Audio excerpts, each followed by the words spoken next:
ఒక దేవతని అడ్డం పెట్టుకుని దేవదూతని బంధించాను. సెలీనాని అడ్డం పెట్టుకుని మిమ్మల్ని జైలుకి పంపాను. సెలీనాని పరలోకానికి పంపాను.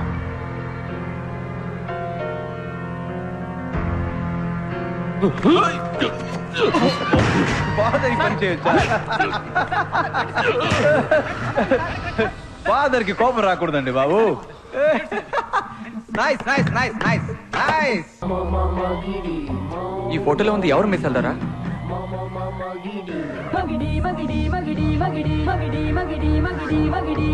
మీ ఫాదర్ శామ్ నన్ను సెమినార్ నుంచి బయట పంపాడు కదా, ఏం చేయాలి? కొన్నాళ్ళకి నా కుటుంబం, నన్ను కన్నవాళ్ళు అందరినీ వరుసగా ఒక్కొక్కరిని పోగొట్టుకున్నాను. తర్వాత సేవియర్ దగ్గర వచ్చేరాను. ఈయన ఒక పెద్ద మీసాల ద్వారా ఈ కడలు తీరాన్ని తన గుప్పెట్లో పెట్టుకున్నారు. వీరి భార్య తెరేస్